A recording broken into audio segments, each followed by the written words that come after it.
أمين، بالنسبة لما حصلنا عليه من معلومات رسمية ومؤكدة أنه كل ما يتردد حول بعض الأسماء التي تتردد هنا وهناك بأنها مرشحة لتدريب المنتخب الوطني، نؤكد لكم رسميا وعلى ذمة قناة الهداف أنه القائمة أصبحت أو كاين إن شورت ليست، كاين قائمة صغيرة، وهذا القائمة تتكون أولا من 3 مدربين معروفة الأسماء تاعهم: وحيد حليلوزيتش، كارلوس كيروش، وفلاديمير بيتكوفيتش المدرب الكرواتي اللي درب منتخب سويسرا لسنوات ومؤخرا نادي بوردو. هذا الثلاثي موجود في القائمة اللي راح تناقشها بداية من الغد المديرية الفنية أو لا كوميسيون تكنيك، هذه المديرية التقنية المخصصة أو التي ستعلن عن المدرب أو ستدرس هذه الملفات. لكن فيه اسمين جديدين، الاسمين الجديدين هما المتواجدين حاليا في نصف نهائي كأس إفريقيا للأمم، بما أنه نصف نهائي كأس إفريقيا للأمم راح تكون بين كوت ديفوار والكونغو الديمقراطية ونيجيريا وجنوب إفريقيا.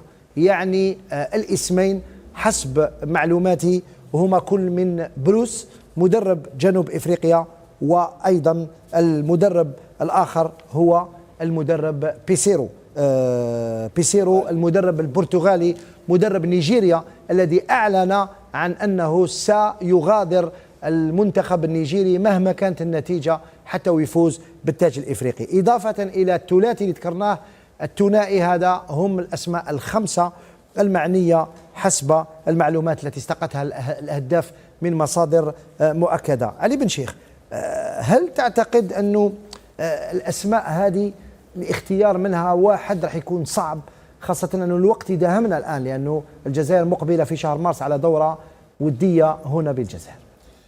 نو بور كومونسي ما نجموش نقولوا اختيار صعب. عندك دي زونترينور كاع نجمو نقولوا مستوى، دونك الا الاختيار يكون يناسب بالكرة القدم تاعنا بافريقيا، بوكو بليس افريقيا والكرة القدم تاعنا، وسيرتو المدرب اللي يكون عنده ان بيرسوناليتي، شخصية، هو اللي يتحكم في الجروب، هو اللي يدير ليكيب، هو كل شيء. هذا هو المدرب اللي نحتاجه. دركا تبقى اسكو المدرب اللي يجي راح لا دوري شحال؟ عامين صح، ولي زوبجيكتيف لازم يقولونا، ماشي كيما لا فيدراسيون اللي فاتت كذبت علينا، لازم يحطوا اللي لوبجيكتيف باين. لوبجيكتيف على كل حال سي كاليفيون كوب دي موند، ولا كوب دي موند قلناها احنا شحال من خطره، ماهيش حاجه صعيبه باش تكاليفيا كوب دي موند، لان يروحوا بريسك 10 تقريبا 9.5. نعم، احنا هذاك هو لا كوب دافريك الجايه في المغرب، لان سافا اتر بريباراسيون بور لا كوب دي موند. مي المدرب هذا هو الاخر تاعو، سي لا بيرسوناليتي. لا كوميسيون تكنيك اللي عليها الفاف ابارتير دو دوما تعتبرها حاجه ايجابيه، انه مش رئيس الاتحاد وحده اللي يخير، يعطي الكلمه للبقيه. هذيك تكلمت عليها انا شحال من خطره، بلي باش البريزيدون فيدراسيون توجور يكون بريء، ما يبداوش يقولوا عليه، فهمت؟ وخلي لا كوميسيون. دوكا لا كوميسيون ما نعرفهاش شكون، اسكو سي دي تكنيسيان اللي راهم فيها اللي ما نعرفوهمش. شوف المعلومه اللي عندي انا، سي اون بون شوز. نعم، المعلومه اللي عندي ميدو انه لي مومبر دو لا كوميسيون راح يكونوا من لا دي تي ان، شيف دو ديفيزيون دو لا فورماسيون، انستركتور كاف دو لا فاف، يعني لي انستركتور كاف، بريزيدون دو لا كوميسيون دي زيكيب ناسيونال، وايضا بريزيدون دو لا كوميسيون جوريديك كما قلنا على الناحيه القانونيه باش يحميوا الاتحاد، والبريزيدون دو لا كوميسيون دي فينانس، يعني المكلف الماليه باش على الاموال، شحال ياخذ هذا المدرب، شحال اسكو ياخذ كما كان من قبل، ولا شحال يسقط. فوالا، يعني هاد لا كوميسيون اللي راح تدرس الملفات، تعطي في غضون 10 ايام كما شفنا في البيان الاسماء من بين الاسماء المقترحه شكون الاحسن حسب رايهم، وبعد ذلك يتم اتخاذ القرار طبعا من طرف رئيس الاتحاديه والمكتب الفيدرالي. هل من كلمه حول الاسماء اللي ذكرتها؟ تكلمنا من قبل على بيتكوفيتش، وحيد حليلوزيتش، كارلوس كيروش معروفين، درب المنتخب المصري، درب المنتخب القطري، درب ايضا في كثير او درب حتى ريال مدريد.